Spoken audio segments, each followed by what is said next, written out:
What's up guys, my name is Shay and welcome back to your Altcoin Daily News. Yes, 2 videos in one day. I want to make this video as an update to my technical analysis this morning, and I want to go into a little bit more news. So let's just start off by looking at the market cap and how the market is finally moving towards 500 billion.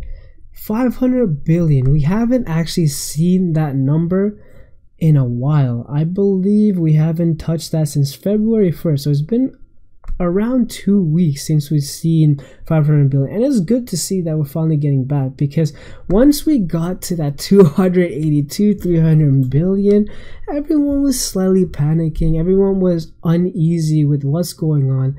At the same time, we did need a correction. We did need to see a little bit of decline, a little bit of calming out, because we progressed up too fast, too quick in that altcoin boom that we had at the beginning of the year. We still needed to calm out, get some good correction under our feet, and now we can start going on a little bit of run again. And I want to see Bitcoin, I want to see the market cap get back to 100 billion, and I want to see that $1 trillion mark. And I know we can hit that very soon, because as you guys know, my final prediction on Bitcoin for this year is 35,000. And it just seems like we're going to get there. We're slowly making waves. The media is starting to cover Bitcoin again because it's making waves. And plus, we're starting to make $1,000 per day. Lately, Bitcoin has been a little stagnant. It's been hovering around at 10,000, but because we've been closing above 10,000, I believe that it will definitely go to 11,000 over the weekend, like I did predict in the morning. And looking a little bit more into the markets right now, I see a lot of green. I don't see that much red, which is good to see always. It just makes me feel nice after seeing seas of red, bloodbaths of red the last couple of weeks. What stands out to me at the moment is definitely the big juggernauts we talked about before. Ethereum, let's go take a look at what Ethereum is up to right now. So let's go and see Ethereum. Okay, so Ethereum broke through the wedge that I formed before, and it's on a good tear. The only problem I don't like is the amount of volume we're seeing. Compared to volumes here, the volume is very insignificant. Yes, the RSI is uptrending, but I'm going to stay a little bit away from Ethereum right now, just strictly due to the fact that the volume is just not there, and I don't see good profits. I could be completely wrong. I just don't see profits at the moment because we've been moving sideways. The next cryptocurrency I went over this morning was Ripple. Ripple is sitting at $1.15. Let's go look at Ripple. And Ripple, I got in at around $1, I would say $1.09. And looking at Ripple right now, I'm seeing another trend of Elliott wave right here. We finished off the correction Elliott wave right here, and now we went into wave 1, wave 2, and in wave 2 to 3 is when I saw that we were going on an uptrend. I liked what the RSI was doing, what the MACD was doing, and I liked the volumes right here. So what I ended up doing was getting in at Ripple around $1.09, and I saw the divergence. I saw that Ripple was diverting in the correct order. I saw red, yellow, green, blue, and I liked where it was going. So I got into Ripple at $1.09, and I put my sell order at, let me just get the auto off. I put my sell order at $1.15. So I believe this wave 3 is going to go up to here, and let me just show you why I believe that quickly. Let me pull out the trend-based Fibonacci retracement tool, go back to 0. There we go. And so let me pull up what I see.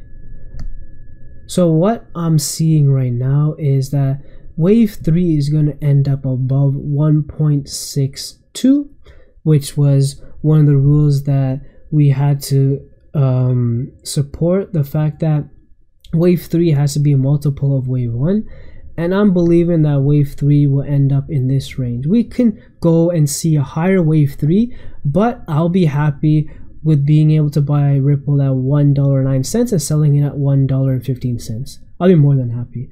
So the next cryptocurrency that I looked into this morning was Litecoin, and then we'll go into NEO quickly. And then what I want to do is see any other cryptocurrency that stand out and that's been trending in the right direction today. So let's quickly look into NEO and where NEO stands. NEO, what was I thinking about with NEO? I hate when it's auto, so I can't switch. NEO. Okay, so looking at NEO, I have drew. Oh my god, I'm never gonna get drawn and drew in the right sentence. But I have drew the Elliott wave theory, Elliott wave from right here, the point that I saw where it started after the correction from 0 to 1, and then the slight deep dip right here, the slight correction, and then I'm starting to see a nice uptrend. And the fact that I like this uptrend is the volume. This volume is massive. The fact that I'm seeing a good RSI and the volume spike is amazing. The fact that the volumes here, it shows me a lot, and that's why if you were able to get into NEO around this price point, on this price point, you are doing very well for yourself right now. I can definitely see, and look, you can see that it has finally broken above the 1.62, and we can either see a little bit more incline or we can see a dip down. But this is a good price point to get out at right now if you got in here and got in here, because you don't want to test it and see, sorry about that, you don't want to test and see if we're actually going to go up to this point, this price point. I believe 135 is good if you bought around here when it was $10 down, or even if you bought around here when it was $15 down. You're walking away with good profits. The last one was Litecoin, correct? Yeah, I didn't go over Litecoin yet, right? No, I didn't go over Litecoin yet, right? No, I didn't. Okay, so Litecoin being the last one. Litecoin, I just don't see a trend right now. I think Litecoin you gotta be a little patient with too, because after the correction, I just don't see a trend that I really like. I don't see the volume. I see a decline. I see a decline in the RSI. And the MACD is crossing over, so I wouldn't personally get into Litecoin right now. If you did get in when I told you around 210, perfect time to sell out. So let's go ahead and take a look at how the market is doing right now. If you guys didn't know something, if you want to look at what's trending today, we can go ahead and look at the biggest gainers and losers of today. And let's go take a look if we see anything that stands out. What is Bitcoin Diamond? There's always something coming out. Ucash came back up. I thought that was dead for sure, but it made a 75% increase today. Let me see. Gifto I know about. Apps coins I know about. That's good. And the biggest loser, nothing really sticking out. Davercoin, I hope none of you guys are part of Davercoin. Please tell me you guys are not part of that. Other than that, yeah, nothing really sticks out. So let's go back to the coins. And I just want to quickly go over what I see. Not too long. I just want to go over a couple of coins that I would like to pick up. Tron is very good here. I like the 5 cents price point. I remember getting to Tron around 12 cents and then I sold around 25 when we we're going on that huge run back in January. What else do I see? Icon, definitely get into Icon. Icon's going to do big things this year. Nano for sure too. Nano at this price point is amazing. I know we could have picked it up much cheaper beforehand, but after that hack happened, it just went shooting down, and so you're getting an opportunity to get it really cheap. Binance coin is good. Verge, there's so many I can go over. And what else? There's one more coin that I want to talk to you guys about, which I just love. Funfair. I just love. Funfair, I wish I got more of. I remember getting into Funfair back in November around 2 cents. And then I saw it boom all the way up to 18 cents. So at 6 cents, it's still a good deal. It's still a good bargain. I remember seeing it at 3-4 cents. I'm like, should I get more? And then I thought about it. I'm like, no, I'm just going to keep some fiat on the side just in case there's huge dips again. If we go on a huge run up, which I love to see, you should always expect there to be a huge dip. And I want to keep fiat aside just for that specific reason. So getting to Funfair at this price point, you can automatically know that you can get 3 times gain sometime in 2018, because it already went up to 18 cents, and this is a huge discounted price right now. So I don't want to get into too much detail right now. There's a lot of altcoins I can go over. The next thing I just want to get into is 2 pieces of article. One about celebrities getting into Bitcoin, and the other one being Coinbase. So let me get into that quickly. Let's go ahead and look at some breaking news surrounding Coinbase. Coinbase I've used when I was starting to look into getting Bitcoin. Back in the day, I would say, well, not back in the day, but like a couple months ago when I started using Coinbase. I don't have too much limit on Coinbase. I only believe I have 1,000.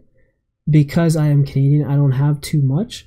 But at the same time, there's a lot of complaints and a lot of negative news around Coinbase.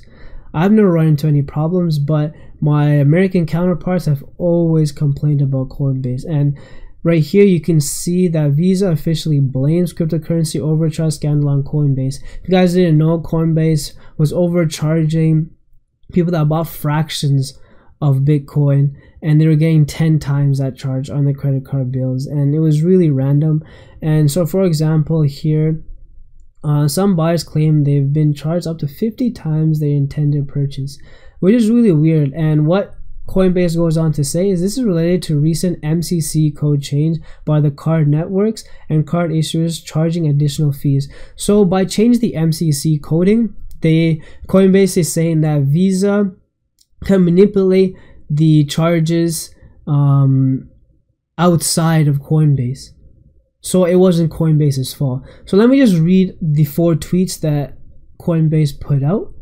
They said, we have determined that the erroneous credit and debit charges are the result of Visa reversing and recharging transactions. This has not done by Coinbase. We are working with Visa to ensure all affected customers are reimbursed. Over the last few months, large banks and card issuers requested that card networks change the MCC for purchase of digital currency. Visa changed the MCC for digital currency purchases to a code that allows large banks and card issuers to charge customers additional fees. And it just goes on to saying that they will want to give their customers the refund as soon as possible, if not automatic. And the only problem is this has been going around for a long time, especially if you look at the Coinbase subreddit. A lot of people have been talking about how Coinbase has stolen money from them. They're not answering back. A lot of wire transfers have not gone through, and they've just been losing a lot of money, and it's just been tied up in Coinbase. And hopefully they can get their PR up, because Coinbase is a huge company. And I know there's going to be obviously competitors coming out and trying to dethrone Coinbase. As long as they get their PR and their social media up and running and supporting their customers, we should see Coinbase doing well. Because I started using Coinbase from the beginning. I love them. I made many transactions through Coinbase, and I have no complaints. But if a lot of people are complaining about it, there has to be something going on.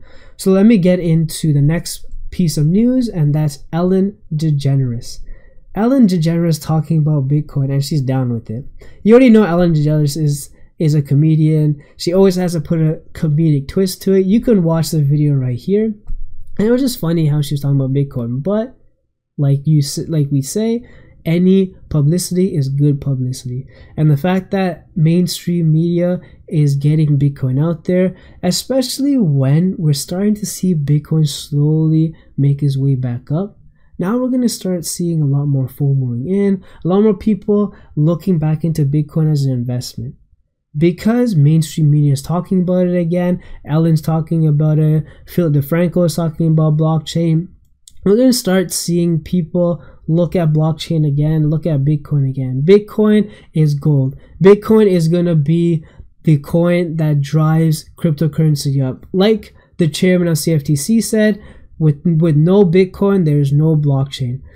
So if a lot of people are starting to look into Bitcoin within the next couple of weeks, we can definitely see this uptrend continue and slowly hit that 800 billion mark, that 1 trillion. I just cannot wait for this cryptocurrency space to blow up again. Because just who remembers that huge January spike? Everyone was just in euphoria. Everyone was just feeling like a genius. Everybody that was in cryptocurrency felt nice. But this correction had to happen, like I said. It's just nice to see that Ellen's down with Bitcoin and she's actually talking about it. So let's get into the next piece of article. Is Phil DeFranco. He is endorsing, I believe, a cryptocurrency called Props, and it is advertising that he's advertising that investing in a new cryptocurrency that is aiming to rebuild the ecosystem of online video. So at the end of the day, now that Phil DeFranco, who has about 2 billion views on YouTube, he's a huge YouTuber, and the fact that he's also looking into blockchain and endorsing blockchain, it just couldn't be any better for Bitcoin and cryptocurrency and everyone that has been truly investing and just hodling for their dear life, holding on for dear life. Anyone that is part of that, please comment down below with hodl. Just write hodl. Alright, so thank you so much for viewing this video. I just want to do a quick update with the news and any of the price prediction technical analysis I had this morning. I would like to say definitely have a good night if you guys are going out. Enjoy your night, be safe, and I'll see you guys tomorrow. Peace.